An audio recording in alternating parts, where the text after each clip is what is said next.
Hello friends, इस cute romantic love story की शुरुआत होती है इस स्टोरी के मेल लीड यांग यांग से, जो एक फोटोग्राफर था और वो अम्यूजमेंट पार्क में फोटोज खींचता है कि तभी वो गुजरता है फीमेल लीड ली यिंग के पास से। तो ये दो अनजान शख्स जिनके दिल अभी मिलने वाले हैं, फिलहाल वो दोनों एक दूसरे के प्रेजेंस से ही अनजान थे। सीन यहाँ से कट हो जाता है आगे। यांग यांग फ्लावर्स की फोटो लेता है, उसकी फ्रेंड भी वहाँ पर मौजूद थी। तो यांग यांग अपना काम खत्म कर रहा था कि तभी उसे एकाएक जैस्मिन के फ्लावर की स्मेल आती है। यांग यांग कहता है कि आज मुझे कुछ अलग महसूस हो रहा है। वो उस खुशबू की तरफ खींचा चला जाता है। तो आगे यांग यांग अपने फ्रेंड के साथ उसी खुशबू की तलाश में निकला हुआ था। उसकी फ्रेंड कहती है कि जैस्मिन के फ्लावर का तो यहाँ सिर्फ एक ही घर है और इतनी बड़ी जगह में हम उस घर को कहाँ ढूंढेंगे। यांग यांग कहता है कि हमें उस घर का नंबर भी नहीं पता, तो चलो बस उसे ढूंढते हैं। उसकी फ्रेंड परेशान होकर कहती है कि हमें लेट हो जाएगा, अब हम क्या करेंगे। तो तभी वहाँ से ली इन गुजरती है और एक बार फिर से यांग यांग को वही खुशबू आती है। वो अपनी फ्रेंड से कहता है कि क्या तुम्हें भी खुशबू आई। वो कहती है नहीं, तो मेरा नोज तो इतना सेंसिटिव है, लेकिन मुझे कोई खुशबू नहीं आ रही है। यांग यांग उस खुशबू की तरफ बढ़ता है और वो ली इन तक पहुंच जाता है। वो कहता है कि ये जैस्मिन की खुशबू तो इस लड़की से ही आ रही है, चलो हम इसके पीछे चलते हैं। उसकी फ्रेंड परेशान होकर कहती है मुझे तो कोई खुशबू ही नहीं आ रही है। तो फाइनली यांग यांग और उसकी फ्रेंड एक घर में पहुंच जाते हैं जहां जैस्मिन के ढेर सारे फ्लावर्स थे। यांग यांग वहां पर फोटोज लेता है। वहां पर दूर ली यिंग भी एक लड़के के साथ थी जिसके साथ एक डॉगी भी था। तो यांग यांग फ्लावर्स की फोटो लेने के बाद ली यिंग की भी फोटो लेने लगता है। तो उसकी फ्रेंड उसको टीज करते हुए कहती है कि वहाँ तो कोई फ्लावर नहीं है, तुम किसकी फोटो ले रहे हो। यांग यांग कहता है कि मैं फ्लावर जैसी ही सुंदर लड़की की फोटो ले रहा हूँ। कहता है अच्छा, तो ये लड़की यहाँ रहती है। उसकी फ्रेंड कहती है कि ये तुम्हें अब समझ में आया, क्या तुम्हें दिखता नहीं है कि वो लड़का लड़की को जिस नजरों से देख रहा है उससे साफ पता चल रहा है कि वो उसका भाई नहीं है। अब ये घर इस लड़के का है, तो हो सकता है ये लड़की फ्यूचर में यहीं रहे और यहाँ अपना घर बसा ले। तो ये सुनकर यांग यांग को अच्छा नहीं लगता है। लिंग उस लड़के के डॉगी से कहती है कि मैं फिर तुमसे मिलने आऊंगी। लड़का कहता है कि तुम मेरे साथ डिनर नहीं करोगी क्या। वो कहती है नहीं, मुझे जाना है। तो वो लड़का कहता है कि तुम्हें तो बस मेरा डॉगी ही पसंद है। लिंग वहाँ से जाती है तो यांग यांग उसके पीछे आता है और वो उसे हाय कहता है। यांग यांग उसे अपना बिजनेस कार्ड दिखाता है। तो लिंग कहती है कि अभी तो तुम ये सोच रहे थे ना कि वो लड़का मेरा बॉयफ्रेंड है। ये सुनकर यांग यांग शॉक्ड हो जाता है और कहता है तुम्हें कैसे पता कि मैं क्या सोच रहा था। लिंग हंसते हुए कहती है कि मैं माइंड पढ़ सकती हूँ। ये सुनकर यांग यांग हंसने लगता है। फिर लिंग कहती है कि ठीक है, अगर किसी दिन मेरे बॉयफ्रेंड से ब्रेकअप हो जाएगा तो मैं सोचूंगी कि तुमसे फोटो खिंचवाऊं। यांग यांग कहता है कि क्या, जिसपे लिंग कहती है कि अगर इसमें बहुत ज्यादा समय लग भी जाए तब भी तुम निराश मत होना। फिर वो स्माइल करते हुए उसका बिजनेस कार्ड लेकर वहाँ से चली जाती है। यांग यांग उसे देखता है।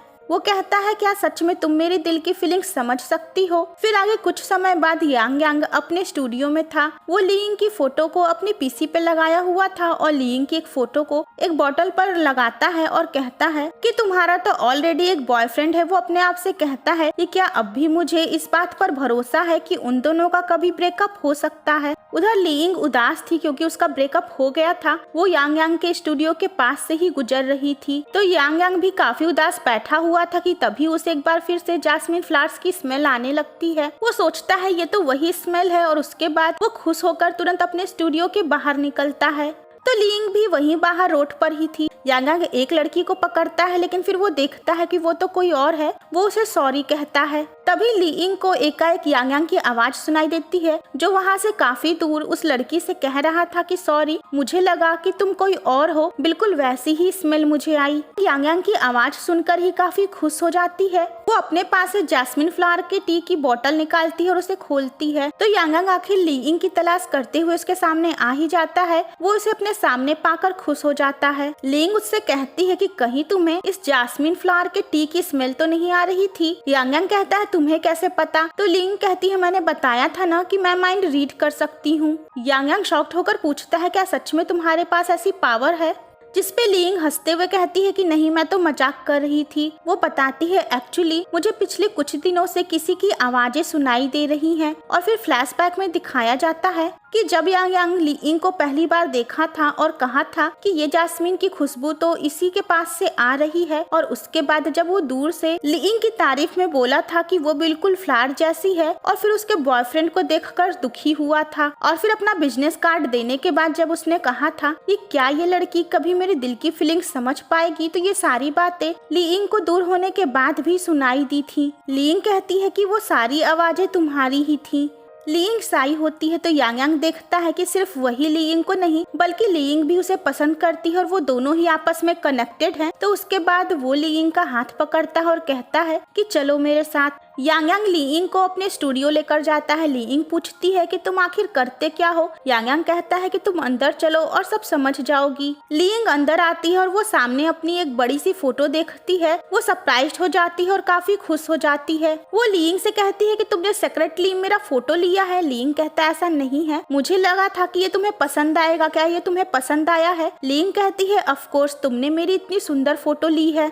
यांग यांग कहता है कि अच्छा है। ली कहती है तो मैं इसे क्या समझूं, क्या ये तुम्हारे प्यार का इजहार है। यांग यांग कहता है तुम्हें क्या लगता है, क्या ये नहीं है। ली कहती है नहीं ये नहीं है, तुम पास नहीं हुए। ली यांग यांग के स्टूडियो का टूर लेती है और एक बुक उठाकर वो यांग यांग से कहती है कि अगर तुम्हें किसी लड़की को प्रपोज करना हो तो तुम्हें थोड़ी और मेहनत करनी चाहिए। वो उस बुक को पढ़ती है। यांग यांग उसके पास आता है और कहता है क्या तुम्हें जैस्मिन फ्लावर्स की लैंग्वेज समझ में आती है। तो लिंग उस बुक में लिखे हुए शब्दों को पढ़ती है जो था यू आर माइन। यांग यांग ली से कहता है ये सच है, तुम मेरी हो। लिंग स्माइल करते हुए कहती है कि तुम इस जैस्मिन टी को पियो और एक बार फिर से कहो। यांग यांग कहता है कि ये जैस्मिन की ये सारी टी तुम ले सकती हो, और उसके बाद वो अपने प्यार का इजहार करता है। लिंग खुश हो जाती और यहीं पर इनकी इस लव स्टोरी की हैप्पी एंडिंग हो जाती है। और फिर ये कहा जाता है कि प्यार आपसे कितना दूर ही क्यों न हो, लेकिन आपका दिल इसे सुन ही लेगा। तो फ्रेंड्स, आई होप आपको ये क्यूट रोमांटिक मैजिकल सोलमेट वाली लव स्टोरी पसंद आई होगी। तो मिलते हैं ऐसी ही एक नई स्टोरी के साथ, तब तक के लिए bye bye and take care.